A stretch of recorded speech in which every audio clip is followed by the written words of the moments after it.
ao programa Transição, a visão espírita para um novo tempo.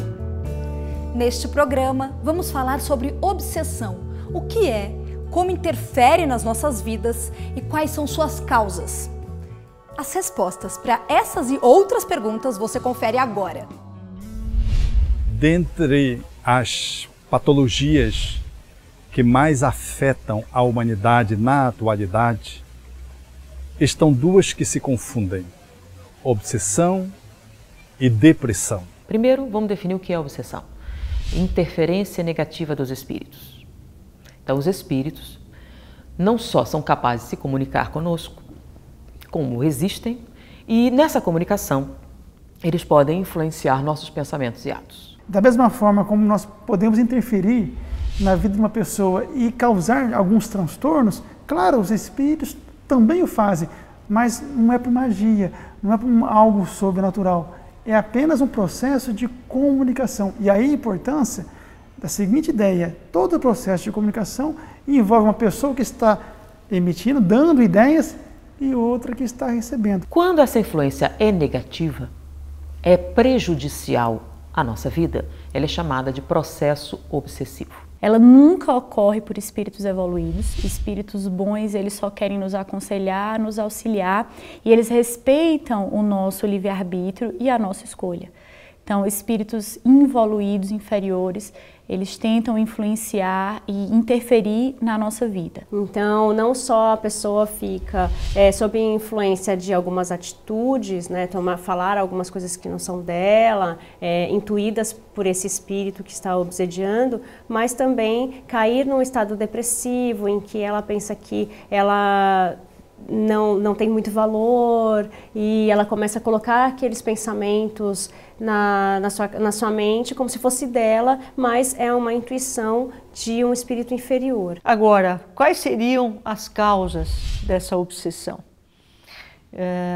Geralmente, espíritos se aproximam quando eles encontram alguma fraqueza. Tudo aquilo que representa ainda imaturidades psicológicas são espaços que se abrem para que os espíritos possam, se valendo deles, fazer um movimento de encaixe tipo plug-tomada e exercerem uma influência na pessoa, alterando-lhe o processo vivencial numa dinâmica de simbiose existencial. O espírito pode se tornar um parasita.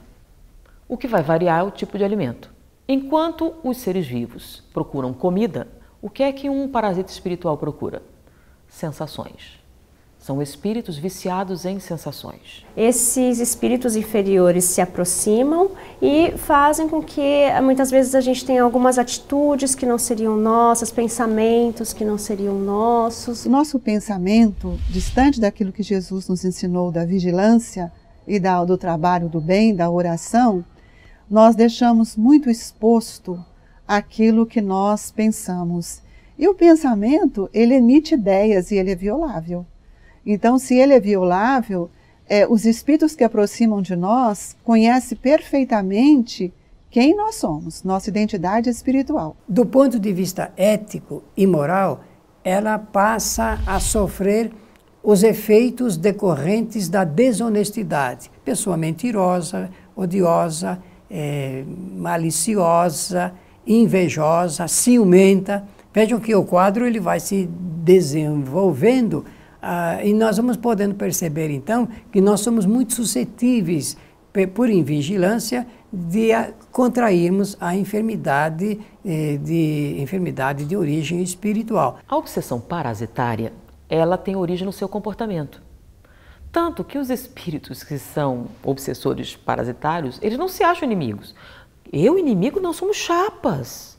Somos amigos, a gente anda junto, ele gosta muito de mim, eu gosto muito dele. Quantas vezes eu protegi ele? E realmente tem que ter proteção. Tem bêbados que fazem coisas incríveis e sobrevivem.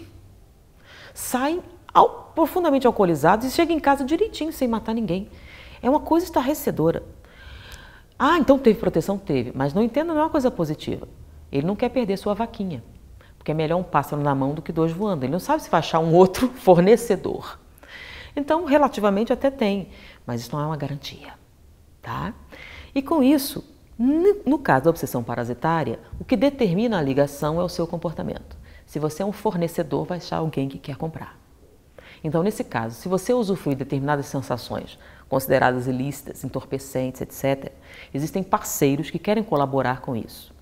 Então, dificilmente, se você não sair do contexto, do comportamento, isso vai acabar. Então, não adianta desobsidiar. Você tira um, aparece 3, 4, 5. Uma outra causa que é muito comum é o caso de espíritos, por vezes de encarnação passada, que querem se vingar.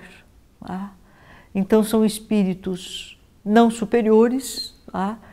Espírito superior não causa obsessão, absolutamente. São espíritos que, por algum motivo, querem se vingar. Espíritos que, por vezes, têm inveja do bem, inveja de pessoas que fazem o bem. Pode ocorrer de espíritos que têm um grande saber e de serem influenciados no sentido de chegarem a algum falso saber. Pode ocorrer das entidades se aproximarem por motivo de fraqueza. Então, normalmente, não é bem o seu comportamento, é o que você fez. Ele quer uma vingança. Então, ele vai ficar esperando, vai te acompanhar durante todo o tempo até ter uma chance. A causa da obsessão sugere sempre a imperfeição da pessoa que se sente afetada pelos espíritos. As suas imperfeições morais, os seus vícios, as suas dificuldades interiores, as suas limitações. Jogar a culpa pelo obsessor, pelas nossas obsessões, talvez não seja a melhor explicação. Mas espíritos que vibram nesta mesma sintonia conosco, eles acabam sintonizando com a nossa mente. Um plug que se conecta com a nossa mente. Então, o espírito do obsessor, se aproveitando daquela nossa vibração reduzida, ele acaba imprimindo também os seus pensamentos, as suas vontades. Sensações físicas surgem a partir de corpos físicos. Se você perder o seu corpo físico, você deixa de poder usufruir das sensações físicas. Por isso você se torna um parasita. Se você pudesse fazer no mundo espiritual tudo o que faz aqui, por que você obsediar alguém? Não tem lógica, não tem sentido. A gente tem que pensar com a razão. Então, por que você parasita alguém? Porque você é viciado em sensação. E nós agimos, muitas vezes, de uma forma inconsciente, mas por influência desse espírito que está nos obsediando. Que pode ocorrer de espírito para espírito desencarnado, pode ocorrer de espírito desencarnado para encarnado, pode ocorrer entre encarnados, e também pode ocorrer de encarnado para desencarnado. Então a influência faz parte da nossa existência. Nós somos influenciados pelos pais, pelos amigos, pelos colegas, pelo bairro que a gente mora, até pela comida que a gente come. Então nós somos influenciados o tempo todo. E os espíritos também influenciam. Nós podemos sofrer essa influência quando nós baixamos a nossa vibração. Ou seja, quando nós não estamos bem, estamos com pensamentos ruins ou com pensamentos de tristeza, a gente abre um canal para que esses espíritos se aproximem. E essa obsessão, ela tem graus. Existe a obsessão simples, que é aquela que vem com aquela monoideia, aquela ideia estranha, aquela tristeza que nós não sabemos o porquê, nem como aconteceu, até chegar à subjugação, que é o grau máximo de obsessão, que nós costumamos dizer que é como se o encarnado fosse um marionete do espírito. Então ele tem total poder e total controle sobre as ações e pensamentos do espírito encarnado que está sendo obsediado. Então o espírito não chupa álcool, nem cocaína, nem nada, tá? Então o que ele quer de você? Ele não quer a sua cocaína ou seu álcool. Ele quer a sensação que o álcool provoca em você quando você toma. Ele quer a sensação física que a cocaína provoca em você quando você usa. Então, ele não vai chupar coisa alguma. Até porque ele morreu e está em outro plano de existência. Vamos continuar tratando desse assunto logo após o intervalo. Voltamos já.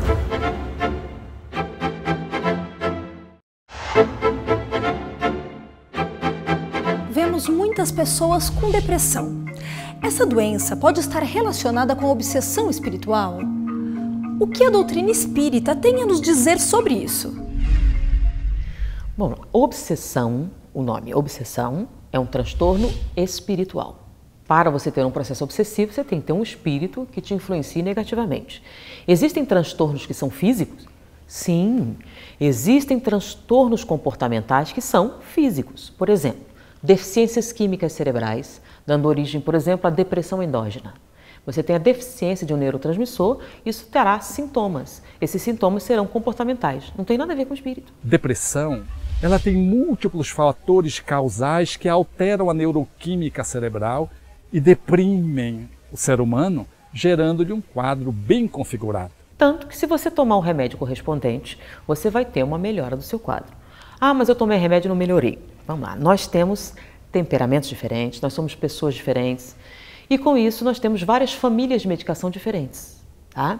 Então você não fica bem com um remédio, fica com o outro. São 5 famílias, além das associações entre elas. Porém, o fator obsessivo também precisa ser considerado em algumas instâncias.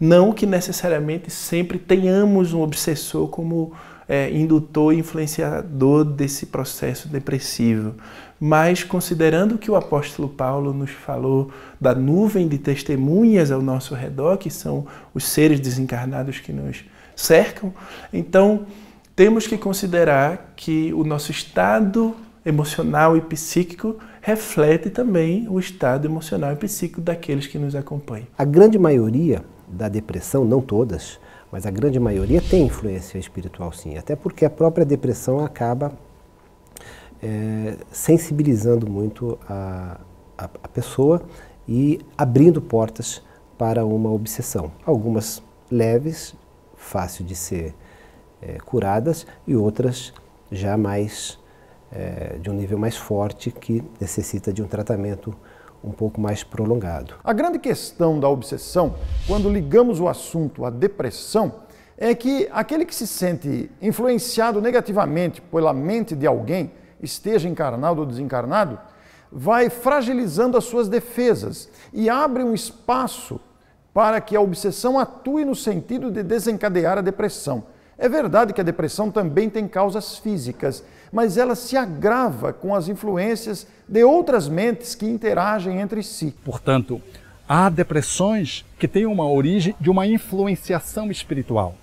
O espírito que se aproxima da pessoa encontra encaixe, sintonia vibratória nas suas imperfeições, vincula-se por vários motivos, uma perda, vincula-se por ódios, vincula-se por um temperamento melancólico, e o espírito, em se associando, impulsiona a pessoa para mergulhar num quadro, às vezes triste, aprofundando para um quadro já que se caracteriza num quadro médico. A depressão tanto pode levar para a obsessão, como a obsessão pode levar a uma depressão. Nós, quando falamos disso, nunca vai ter uma regra, nenhuma coisa fechada. Cada caso é um caso e deve ser analisado com todo o cuidado que ele merece. A depressão, ela é uma patologia psiquiátrica que se diferencia da tristeza. A tristeza é uma emoção que todos sentimos.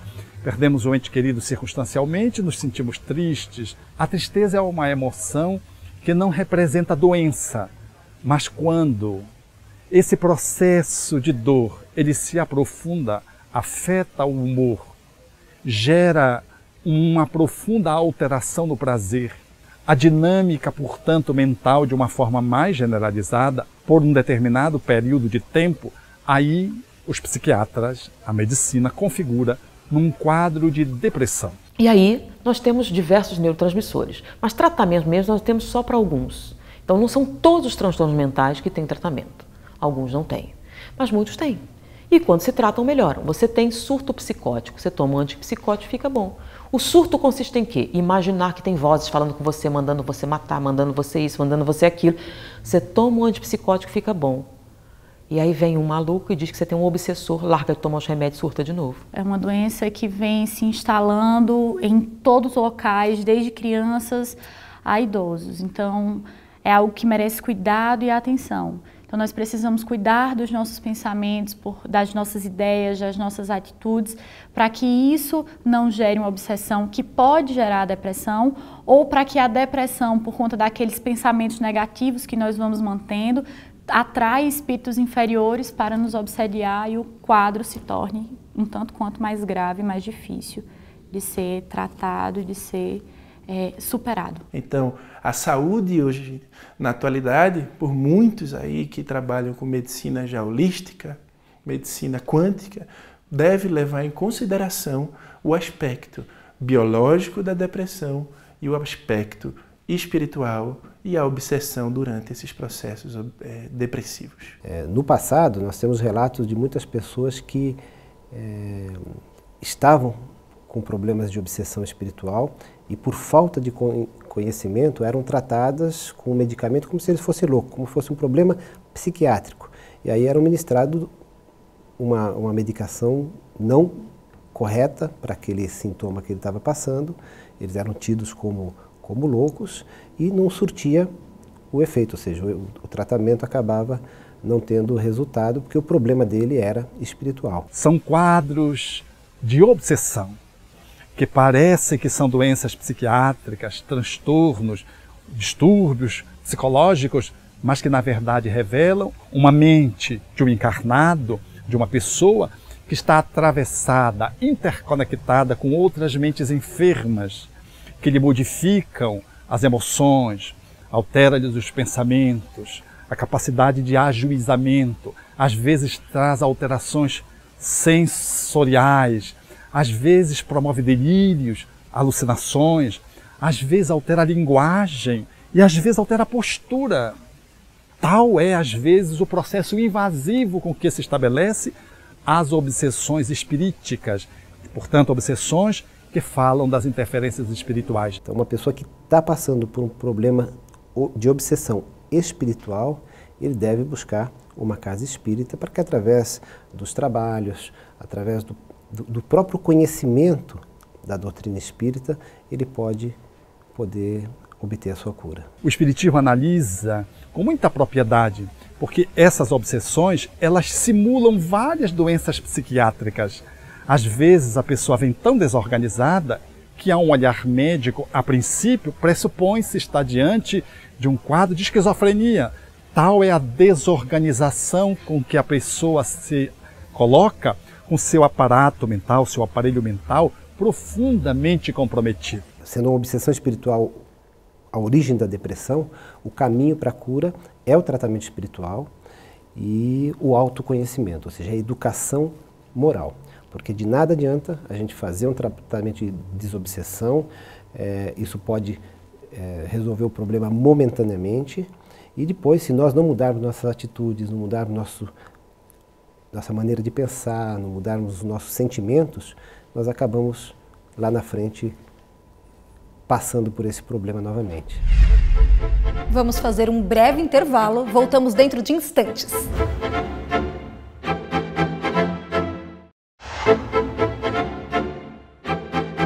Você deve estar se perguntando, como eu posso me prevenir da obsessão? Então, qual seria a profilaxia da obsessão? Seria compreender a força do pensamento e da vontade, porque a vontade é o atributo que é mais trabalhado pela obsessão, que eles atuam na vontade, né? E que nós estivéssemos todos ligados ao trabalho do bem. Porque o trabalho do bem é o antídoto que nós temos para evitar o processo da obsessão. Então você matou, você tem que ajudar a salvar vidas. Você roubou, você tem que fazer a caridade. Você fez, você vai ter que resgatar isso. É a única maneira de se libertar. E nem todo mundo quer, porque a gente está no culto à personalidade, né? Eu quero ser feliz. Não tem direito de ser feliz? Tem, depois de pagar suas dívidas. Hoje nós vivemos um mundo materialista, um mundo consumista. E isso, na verdade, não traz alimento espiritual para as pessoas. Então elas acabam se frustrando, pensam que o consumo satisfaz e não satisfaz. Não é? Daí essa angústia, digamos assim, de o indivíduo não se realizar plenamente. Daí a importância de buscar um sentido existencial. E esse sentido existencial consiste em comprometer-se com alguma causa, ter algum ideal, além de buscar um sentido de elevação, de transcendência, algum alimento realmente para a alma, para fugir desta vida horizontal que é a vida meramente mundana e material. Cuidar dos pensamentos, das atitudes, cuidar do que fazemos e do que falamos é a ação preventiva para a obsessão. E se nós não cuidarmos, isso vai gerar vários transtornos na área da saúde, desde a depressão a problemas muito mais graves, que aí vem sendo a cada dia descoberto na medicina, problemas que o pessoal procura A cura procura, na verdade a cura procura o porquê e não sabe. E aí é a causa espiritual, o espírito que está afetado e está com problemas e não o corpo propriamente dito. E a obsessão, ela é gerada por uma ausência de sentimento de amor, de perdão.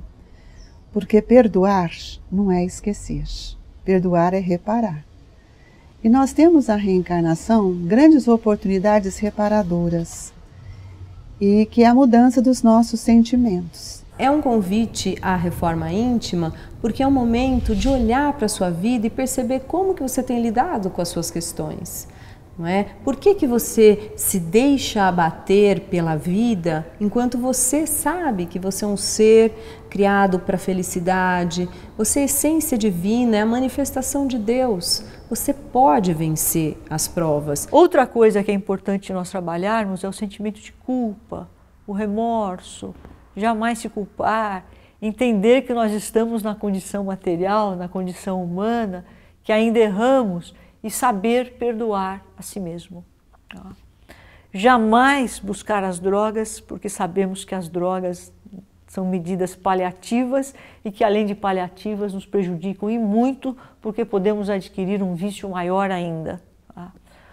O que é importante? Trabalhar as crenças do indivíduo, uma mudança de valores, uma mudança de visão, de concepção de mundo, de concepção de realidade.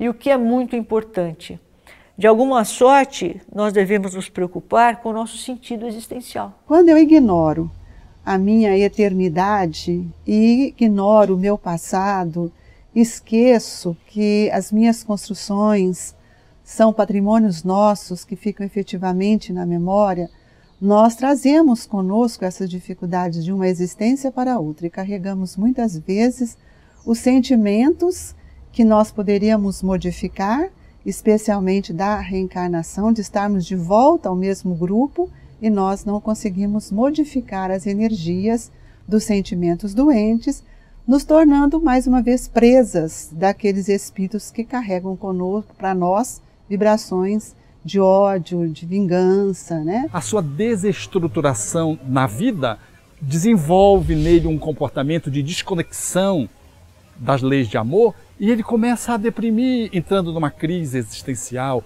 não superando, por exemplo, a perda de um ente querido, a falência econômica, às vezes a perda de um sentido ou uma cirurgia que lhe afetou profundamente a sua dinâmica de vida e ele então deprime. Esse quadro, ele é um quadro prioritariamente psiquiátrico, um quadro médico e precisa do atendimento prevalentemente, primordialmente e principalmente da esfera profissional. O atendimento espiritual pode ser um atendimento complementar, se há espíritos que agravam esse processo ou se não há espíritos que agravem a dinâmica da depressão. Porque o Espiritismo não é uma doutrina para afastar espíritos, é para libertar os encarnados e os desencarnados, para iluminar as consciências. Tudo que vai acontecendo na nossa vida não dura para sempre, né? Tudo passa, tudo em algum determinado momento, a solução que hoje, como a gente vê um dia de sol maravilhoso, no momento seguinte fecha tudo, cai uma chuva enorme e passa. Não é? No momento seguinte você já vê a lua de novo. Então tudo na nossa vida tem essa mobilidade, essa transitoriedade que nós, ao olharmos para situações dessa forma, nós vamos olhar mais otimista. Com isso, a gente não tem influências de espíritos inferiores. A partir do momento que a gente tem uma vibração positiva, a gente atrai os espíritos que têm essa mesma vibração. Busca ajuda médica, busca ajuda psicológica, ajuda espiritual, que essa tríade, né, esses três elementos unidos nos fortalece, não é? Para que nós possamos vencer essa etapa. E ela pode ser vencida, levar uma vida normal, uma vida produtiva, uma vida feliz. Nessas circunstâncias, é muito bom entender e perceber que tem uma prevalência nesse tratamento esse olhar espiritual.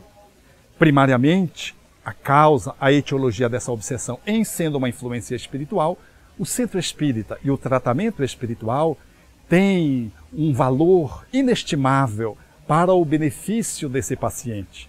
Não obstante, não prescinda, não dispense um apoio de natureza médica, porque quando a pessoa está com esse nível de alteração, ela precisa de cuidados profissionais. Então, a depressão exige naturalmente um tratamento médico, mas ela pode ser altamente beneficiada no seu tratamento com a influência espiritual positiva, que conseguimos através da prece, da prática do amor, do desprendimento pessoal e principalmente de muita confiança em Deus, aliado naturalmente aos tratamentos efetuados com os recursos espirituais, que são o passe, a prece, o evangelho no lar, mas especialmente a vinculação no trabalho no bem, porque a vinculação com o trabalho no bem é a nossa melhor defesa. Kardec nos diz que os espíritos influenciam muito mais do que nós imaginamos.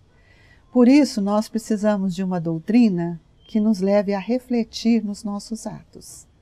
Porque todo o conhecimento que nós temos da doutrina espírita é para nos trazer equilíbrio, para nos trazer o avanço e o progresso de nossas ideias.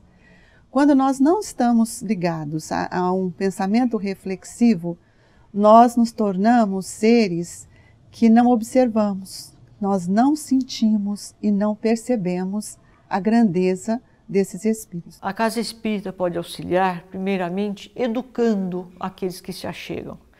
Daí a importância das palestras, que são uma forma de elevação e uma forma de nos tornarmos mais convictos, mas ao mesmo tempo nos conscientizarmos das nossas limitações, porque isso também é importante.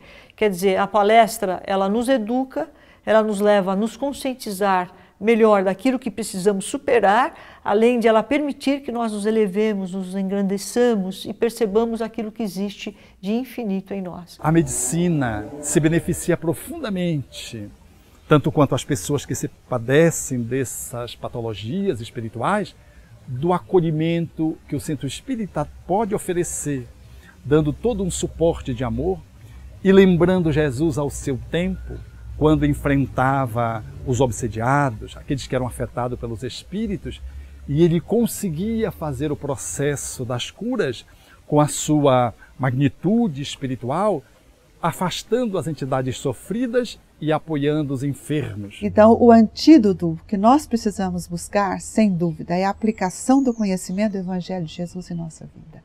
Sem o conhecimento do Evangelho na nossa vida, nós estamos à mercê das interferências espirituais, porque nós somos um espírito doente.